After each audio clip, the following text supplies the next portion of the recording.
This is Mike Kavanaugh with HIVHero.org and HERONEWS.org, and I'm here with the very handsome and talented Bradley Gibson. How are you? I'm so good. How are you? I'm doing fantastic, and you are currently in an amazing musical called A Bronx Tale. How do you like doing that show? I love my show. It's the best show on Broadway. All right, and why is that? Because it's about family. It's about a coming-of-age story, about, who the people that come in your life that enter and leave and what they teach you.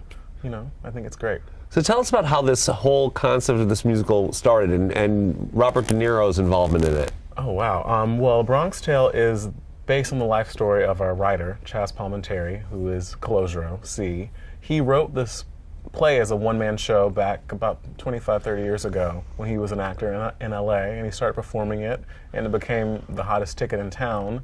And before you know it, directors and producers were coming to the show wanting to get the rights to it for a movie.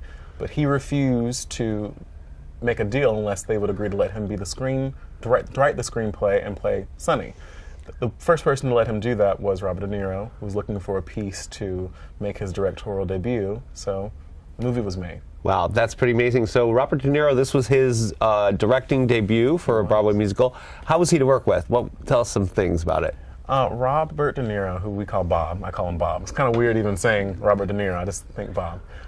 He is so kind, he's so generous, and his attention to detail is so precise. I think that comes from, the film world. It could be something as small as a chain that someone's wearing, or which hand is used to hit a punch, and details matter. I think if you see small details that remind you of the Bronx, or remind you of the 60s, or that time period, it's because of him. Uh-huh. And did he have a temper? No. No. I find that so surprising. I just assumed he did. Not at all. He is so kind and so generous, like I said before, and so easygoing, and he speaks very quietly, and everything he says has purpose, though. Uh-huh. So I think when you go in and knowing that, you have a great relationship with him. Yeah. So how did you get to New York? What was your journey? Well, I went to college at the Boston Conservatory of Music, and then I moved to New York right after graduation. I moved here with my best friend, and for the first summer here, we shared a room. We shared a little tiny room where you could touch both walls with laying in the bed, and we shared the room for a full summer, and we would combine our money to eat dinner. We would share dinners because we were so poor. Oh. I moved to New York on June 1st, and on June 2nd, I started being a host at a restaurant. I'm very OCD and organized, and I couldn't imagine moving to New York without a job, Uh-huh. Had to eat, make money. I was a host at a restaurant in Midtown for about 3 weeks, and then I booked my first performing job. I did Shakespeare in the Park. Oh, wow. Labor's Lost, the musical version of the show. And I never worked in a restaurant again. So Bradley, what advice would you give to young whippersnappers coming in from Boston University and all these places to come to New York and make it in the business? I would tell them to work hard, be dedicated to their craft, always remain kind and nice to everyone around you. You never know who you're going to meet and what they can do for you and what you can do for them. Stay generous and stay aware and work hard. Yeah. So Bradley, as you know, we're a site for newly diagnosed and people living with HIV. Do you have a message about the importance of safe sex practices and being protected out there? Absolutely. Everyone must practice safe sex. I think even though, medications are available now and there have been huge advancements in medicine, still we have to be safe. There are so many things that are out there. You have to trust, you can't trust anyone. Mm-hmm. You only can be aware for yourself.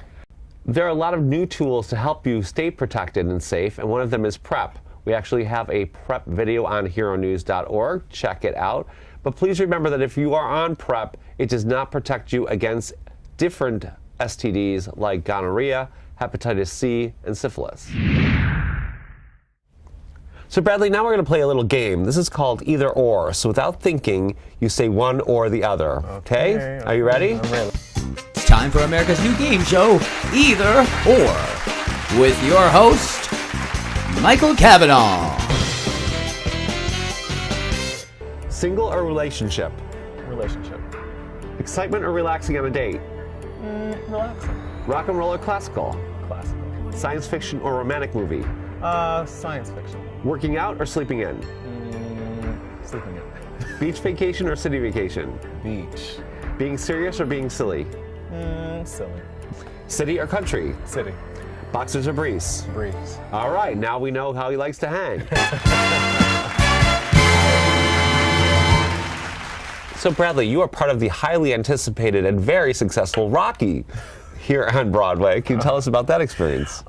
Rocky was amazing because it was epic. The last 20 minutes of our show, the boxing ring came out into the audience, and the first 5 rows went on stage. A jumbotron came out of the ceiling, but sadly, it didn't last very long. All right, but you got to understudy Apollo, and you got to understudy 10 parts, right? 10 tracks. How fun was that? Yep, I was a swing, and I covered 10 roles when I understudied Apollo Creed. It taught me a lot. It was very stressful, but it definitely was a crash course in Broadway and how to work. So I heard you had to do some really intense boxing training. How was that? Yeah, we did. For the show, we trained every week with boxing trainers, and before that, for the final callback, we had to do, circuit training.